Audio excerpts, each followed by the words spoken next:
नमस्कार दोस्तों, जय श्री कृष्णा, जय श्री राधे। दोस्तों कैसे हैं आप सब? आई होप कि आप सब अच्छे होंगे। दोस्तों आज के इस वीडियो में हम चर्चा करेंगे सीए लग्न की कुंडली में मंगल देव का रत्न मूंगा आप किन परिस्थितियों में धारण कर सकते हैं और किन परिस्थितियों में आपको धारण नहीं करना चाहिए, ये आज के इस वीडियो में हम चर्चा करेंगे। देखते रहिएगा इस वीडियो को और बने रहेगा मेरे साथ। मेरा नाम है विशाल और आप देख रहे हैं एस्ट्रोविश यूट्यूब चैनल। सब्सक्राइब कीजिए एस्ट्रोविश यूट्यूब चैनल को और बेल आइकन को प्रेस कीजिए जिससे कि मेरे द्वारा अपलोड की हुई सारी यूट्यूब वीडियोस का नोटिफिकेशन आपको मिलता रहे। आप देख रहे हैं world's number 1 free astrology service Astrowish YouTube channel. रत्न संबंधी जानकारी प्रदान करने से पहले यहाँ पर हम आपको सीए लग्न और मंगल देव के बारे में कुछ साधारण सी बातें शेयर कर देते हैं। सीए लग्न के स्वामी होते हैं सूर्यदेव। सूर्यदेव ने लग्नेश होने के नाते मंगल देव को क्या प्रदान किया? सीए देव ने लग्नेश होने के नाते मंगल देव को चतुर्थ स्थान, जो कि होता है सुख का स्थान, माता, भूमि, मकान, वाहन का, यहाँ पर चतुर्थ स्थान का स्वामी बनाया और इन्हें भाग्य स्थान का भी स्वामी बनाया। भाग्य स्थान धर्म का स्थान होता है, पिता का स्थान होता है। भाग्य स्थान जो होता है वो विदेश यात्रा भी यहाँ पर से हम देखते हैं। तो यहाँ पर मंगल देव जो है सीए लग्न की कुंडली में चतुर्थ और भाग्य स्थान यानी कि नवम स्थान के स्वामी होकर इस कुंडली के तीसरे सबसे बड़ा राजयोग ग्रह हुआ है। जहां बैठेंगे, जहां जाएंगे, जिस घर को देखेंगे वहां पर आपको बहुत जबरदस्त अच्छे फायदे योग कारक प्लेनेट होने के नाते अच्छे प्रदान करेंगे। यहाँ पर सीए लग्न की अगर कोई बात करी जाए तो सीए लग्न जो होता है वो अग्नि तत्व लग्न होता है और यहाँ पर ये स्थिर लग्न होता है। इस लग्न में अगर आप कोई भी पूजा पाठ करते हैं, कोई भी कार्य करते हैं तो वो स्थिरता वाला होता है, अच्छे फायदे प्रदान करने वाला होता है। वहीं अगर मंगल देव की अगर बात करी जाए तो मंगल देव कुंडली के जिस किसी भी घर में होते हैं वहां से 3 घरों को प्रभावित करते हैं। ये अपने से चतुर्थ, सप्तम और अष्टम स्थान को देखते हैं। मंगल देव कुंडली के दशम स्थान में दिशा बली होते हैं। मंगल देव की उच्च राशि जो होती है वो मकर राशि होती है और मंगल देव की नीच राशि जो होती है वो होती है कर्क राशि। मंगल देव को 2 राशियों का स्वामित्व प्राप्त है। मेष और वृश्चिक राशि पर मंगल देव अपना स्वामित्व रखते हैं। किसी भी जातक के जीवन में या कुंडली में मंगल देव साहस के कारक होते हैं, सैन्य शक्ति के कारक होते हैं। उसके जीवन में जो भी उसको ऊर्जा प्राप्त होती है किसी भी कार्य करने की, वो मंगल देव ही प्रदान करने वाले होते हैं। मंगल देव बहुत ज्यादा एग्रेसिवनेस व्यक्ति के जीवन में प्रदान करने वाले होते हैं। गुस्से के कारक भी मंगल देव होते हैं। लाल कलर की चीजों पर मंगल का बहुत जबरदस्त तरीके से प्रभाव रहता है। मंगल देव आग के कारक भी होते हैं, आग से जलना वगैरह सारी चीजें मंगल ही प्रदान करने वाले होते हैं। लेकिन एक चीज का ध्यान रखिएगा कि आपको दैनिक जीवन में अगर कोई ऊर्जा की कमी महसूस होती है, दैनिक जीवन में आपको कार्य करने की क्षमता में कमी महसूस हो रही है, तो मंगल कहीं ना कहीं आपको प्रभाव में कमी दे रहे हैं। इस चीज का आपको ध्यान रखना है। यहाँ पर आपको काफी ज्यादा हद तक अपने बल का प्रयोग करना होता है, काफी ज्यादा हद तक आपको साहस दिखाना होता है। उन सभी कार्यों पर मंगल का प्रभाव रहता है, ये चीज आपको ध्यान रखनी है। तो ये कुछ बातें मैंने आपको सीए लग्न और मंगल देव के बारे में बताई। यहाँ पर ये कुंडली आपके सामने ड्रॉ चुकी है, आप देख सकते हैं सीए लग्न की कुंडली है। कुंडली से रिलेटेड आप सभी से एक चीज ये कहना चाहूंगा कि किसी भी रत्नों को धारण करने से पहले बिना कुंडली विश्लेषण आपको कोई भी रत्न धारण नहीं करना चाहिए। क्योंकि अगर आप कोई रत्न धारण करते हैं तो उसके लिए सबसे पहले उसकी डिग्री वाइज कैपेबिलिटी देखना आवश्यक है, उसकी अवस्था देखना आवश्यक है। षडबल में उस ग्रह की क्या स्थिति बनी हुई, दृष्टि संबंध दूसरे के ग्रह के साथ क्या है, युति संबंध क्या है, नक्षत्र संबंध क्या है, जिस प्रयोजन से आप उस रत्न को धारण करें उस प्रयोजन वाली कुंडली में क्या उस ग्रह की स्थिति, जैसे कि व्यापार के लिए तो दशमांश चार्ट, संतान के लिए तो सप्तमांश चार्ट की स्थिति देखना आवश्यक है कि उन ग्रहों की स्थिति उन कुंडली में क्या है। सारी चीजें देखने के बाद ही आप किसी रत्न को धारण करते हैं तो आपके लिए फायदेमंद अच्छी चीजें रह सकती है। यहाँ पर अगर आप अपनी कुंडली का विश्लेषण हमसे करवाना चाहते हैं और या फिर ये जानना चाहते हैं कि फेवरेबल स्टोन कौन सा है, या फिर आप ये जानना चाहते हैं कि कब आपकी नौकरी लगेगी, कब आपको नौकरी में प्रमोशन प्राप्त होगा, कब आपको अच्छे से व्यापार चलेगा, कब आपके जीवन में वैवाहिक जीवन का सुख प्राप्त होगा, कब आपको संतान का सुख प्राप्त होगा, कब आपके जीवन में आपको अच्छे से मकान सुख की प्राप्ति होगी या वाहन सुख की प्राप्ति होगी, इस तरीके के अगर आपके जीवन में बहुत सारे सवाल है और आप कंफ्यूज है तब कंफ्यूज मत रहिए। नीचे स्क्रीन पर मेरे कॉन्टैक्ट नंबर आ रहे हैं, आप उस पर कॉन्टैक्ट करिए और अपनी कुंडली का विश्लेषण हमसे अवश्य करें। अगर आपको ये वीडियो पसंद आती है तो इस वीडियो को दूसरे लोगों के साथ शेयर अवश्य करें और चैनल को सब्सक्राइब करना मत भूलिएगा। शुरू करेंगे सीए लग्न की कुंडली में मंगल देव का रत्न मूंगा आप किन परिस्थितियों में धारण कर सकते हैं। लग्न में ही अगर मंगल देव विराजमान है तो क्या आप इनका रत्न धारण करेंगे? बिल्कुल कर सकते हैं। यहाँ पर अगर आप मंगल का रत्न मूंगा धारण कर सकते हैं तो आपको मांगलिक दोष या मांगलिक योग से मुक्ति मिल सकती है और आपके जीवन की वैवाहिक जीवन की समस्याएं दूर हो सकती है, व्यापार अच्छे से चल सकता है और धन संबंधी समस्याएं भी आपकी दूर हो सकती है। हर प्रकार से अच्छी चीजें यहाँ पर मंगल जो है आपको प्रदान करने वाले रहेंगे। लेकिन दूसरा इफेक्ट सूर्य के साथ तात्कालिक मैत्री देखना आवश्यक रहेगा, अन्यथा यहाँ पर नुकसान भी जबरदस्त आपको प्राप्त हो सकते हैं।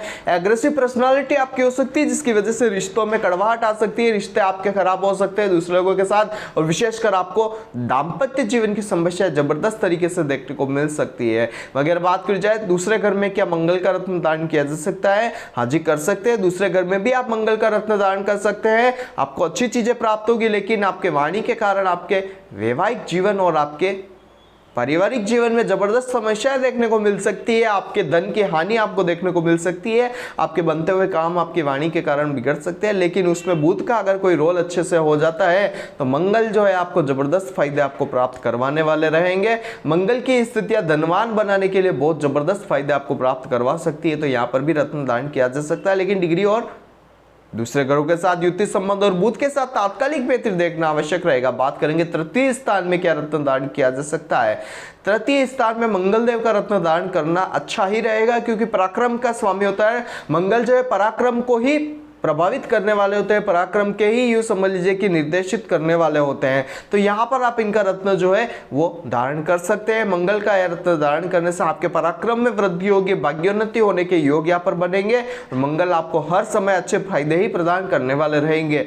जो मेहनत आप करेंगे उसके मेहनत के डबल फायदे आपको मंगल यहाँ पर प्रदान करेंगे। चतुर्थ स्थान की बात की जाए तो यहाँ पर रत्न धारण करना अच्छा रहेगा। मंगल जो है स्वराशि के आए हुए हैं, और यहाँ पर अगर आप मंगल का रत्न धारण करते हैं तो आपके जीवन में सुख समृद्धि भी आ सकती है। और मंगल का रत्न धारण किया हुआ यहाँ पर आपको माता, भूमि, मकान, वाहन, हर प्रकार के सुखों में वृद्धि करने वाला, इनकम की वृद्धि करने वाला रहेगा। बात करेंगे पंचम स्थान में क्या रत्न धारण किया जा सकता है। गुरुदेव बृहस्पति की स्थिति देख लीजिएगा, इसके पश्चात अगर आप मंगल का रत्न धारण करते तो अच्छी चीजें रहेगी। लव लाइफ में भी इन्वॉल्यूशन यहाँ पर हो सकता है। अगर गुरुदेव बृहस्पति के साथ यहाँ पर इनकी स्थिति अच्छी नहीं बनती है तो यहाँ पर आपको दाम्पत्य जीवन, आपके लव लाइफ में काफी बड़ी समस्या देखने को मिलेगी। संतान सुख में विलंब आपको देखने को मिल सकता है। हो सकता है संतान के साथ आपकी बनेगी नहीं बनेगी, या फिर लड़ाई झगड़े बहुत ज्यादा होंगे। और यहाँ पर विशेष तौर पर एक चीज का ध्यान रखना है, विद्या सुख में भी आपको अवरोध उत्पन्न होते हुए नजर आएंगे। यहाँ पर बात करी जाए छठे घर में क्या रत्न दान किया जा सकता है। मंगल यहाँ पर उच्च अवस्था के होते हैं, तो यहाँ पर आप इनका रत्न धारण कर सकते हैं,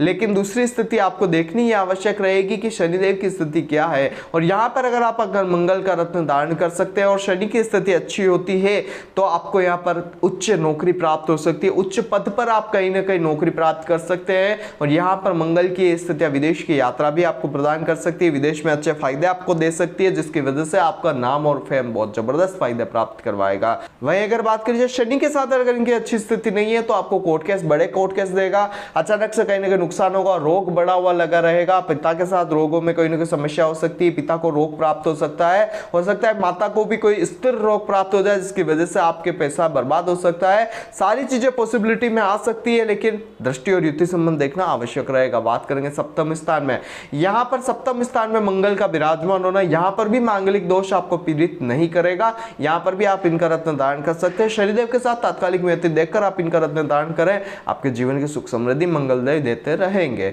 अगर बात की जाए अष्टम स्थान में अष्टम मंगल आया हुआ है, आयु की हानि करने वाला रहेगा। लेकिन एक चीज का यह ध्यान रखिए कि मंगल यहाँ पर विराजमान है तो आपके लिए फायदे एक चीज का देगा कि आपको ऑक्युल्ट साइंस में कहीं ना कहीं इंटरेस्ट दे सकता है।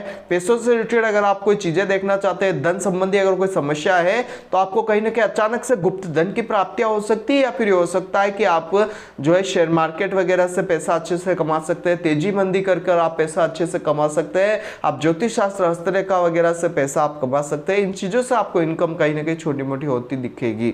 यहाँ पर मंगल जो है आपकी सुख सुविधाएं कुछ हद तक हो सकता है दे, लेकिन अगर यहाँ पर गुरुदेव बृहस्पति की इनकी साथ तात्कालिक मैत्री में कमजोरी आ सकती है, या फिर दूसरे ग्रहों के साथ इनकी अच्छी स्थिति नहीं बनती है तो दुर्घटना दे सकता है, वाहन दुर्घटना दे सकता है, माता के सुख में कमी आपको प्रदान कर सकता है और पिता के सुख में भी कमी दे सकता है। सारी चीजें देखनी आवश्यक रहेगी। और ये मांगलिक दोष बनाता है, यहाँ पर व्रत करेंगे तो अच्छा रहेगा। मांगलिक दोष अगर बन रहा है, वैवाहिक जीवन में कमी देखने को मिल रही है, वैवाहिक जीवन शुरू नहीं हो पा रहा है, वो जबरदस्त तरीके से एज हो चुकी है, लेकिन मंगल के कारण आपका वैवाहिक जीवन में प्रवेश नहीं हो पा रहा है तो यहाँ पर मंगलवार के व्रत करना अच्छे रहेंगे, ये चीज आप करें अच्छा रहेगा। बात करेंगे भाग्य स्थान में, तो भाग्य स्थान में मंगल स्वराशि के हैं तो अच्छी स्थितियां है, आप यहाँ पर इनका रत्न धारण करके भाग्योन्नति प्राप्त कर सकते हैं। हर प्रकार से मंगल अच्छे प्रदान करेगा फायदे, लेकिन यहाँ पर सूर्यदेव की स्थिति देखना बिल्कुल आवश्यक रहेगी। दशम स्थान की अगर बात करी जाए तो मंगल दिशा बली होते हैं, शुक्रदेव के साथ तात्कालिक मैत्री देखकर आप इनका रत्न धारण करें, आपके लिए अच्छी चीजें यहाँ पर मंगलदेव लेकर आने वाले होंगे। यहाँ पर एक चीज का ये ध्यान रखना है कि मंगल की ये स्थितियां जो है आपको एग्रेसिवनेस प्रदान कर सकती है, तो इसलिए शुक्रदेव की स्थितियां देखिएगा, आपको फायदे अच्छे से प्राप्त होंगे। शुक्र मंगल का योग तो अगर बन गया तो महालक्ष्मी राजयोग आपको जीवन में देखने को मिलने वाला है। बात करेंगे 11वें स्थान में क्या रत्न धारण किया जा सकता है। 11वें स्थान में यहाँ पर मंगल देव का रत्न धारण करना अच्छा रहेगा, इनकम सोर्स बढ़ोतरी वाली रहेगी, भाग्योन्नति वाला समय रहेगा, अचानक से फायदे आपको देखने को मिलेंगे। धन प्राप्ति में ये चीज भी आपको ध्यान रखनी, इच्छाओं की पूर्ति हो सकती है। दाम्पत्य जीवन के साथ साथ संतान प्राप्ति में जो विलंब हो रहे थे वो भी दूर होते हुए नजर आएंगे। मंगल यहाँ पर अच्छे फायदे ही आपको प्रदान करेंगे, लेकिन बुध की स्थिति देख लीजिएगा, बुध के साथ तात्कालिक मैत्री देख लीजिएगा, इसके पश्चात आप इस रत्न को धारण करने की कोशिश करते हैं तो अच्छा रहेगा। वहीं अगर बात करी जाए 12वें घर में क्या आप इनका रत्न धारण कर सकते हैं। 12वें स्थान में मंगल देव का रत्न धारण करने से बचना चाहिए, क्योंकि मंगल यहाँ पर नीच राशि के होते हैं, लेकिन अगर चंद्रमा की दृष्टि पड़ जाती है तो निचता भंग हो जाती है, और निचता अगर भंग हो जाती है, अगर आप विदेश की यात्रा करना चाहते हैं, विदेश में सेटलमेंट होना चाहते हैं, क्योंकि चतुर्थ स्थान का स्वामी विदेश के घर में है और निचता अगर भंग हो जाती है तो स्वतः ही आपको विदेश में लेकर जाएगा, लेकिन कहीं ना कहीं परेशानी आ रही तो मंगल का रत्न सफेद मूंगा अगर आप यहाँ पर कुछ पहन सकते हैं तो आपके लिए अच्छी चीजें लेकर आ सकता है, इस चीज का ध्यान रखना है। तो ओवरऑल यहाँ पर मैंने आपको बताया कि सिंह लग्न की कुंडली में मंगल देव का रत्न मूंगा किन परिस्थिति में धारण कर सकते हैं और किन परिस्थिति में धारण नहीं करना चाहिए। यहाँ पर तीसरे, छठे, 8वें और 12वें घर में मंगल का रत्न मूंगा धारण करने से आपको बचना चाहिए, अन्यथा जिस किसी भी घर में मंगल विराजमान है तो आप इनका रत्न धारण कर सकते हैं। और मांगलिक दोष के लिए विशेष तौर पर कहना चाहूंगा, आपके पहले घर में, चौथे घर में और 7वें घर में अगर मंगल विराजमान है तो आप इनका रत्न धारण करके इनको ट्रीट करें, आपके जीवन की समस्याएं कम होगी। और अगर मंगल जो है 12वें और 8वें स्थान में विराजमान है तो इनका रत्न कभी भी धारण करने की भूल मत करिएगा, इनके व्रत करिएगा। जो भी उपाय वगैरह अगर और मांगलिक दोष से रिलेटेड आप जानना चाहते हैं तो नीचे स्क्रीन पर मेरा कॉन्टैक्ट नंबर आ रहा है, उसको कॉन्टैक्ट करके जान सकते हैं।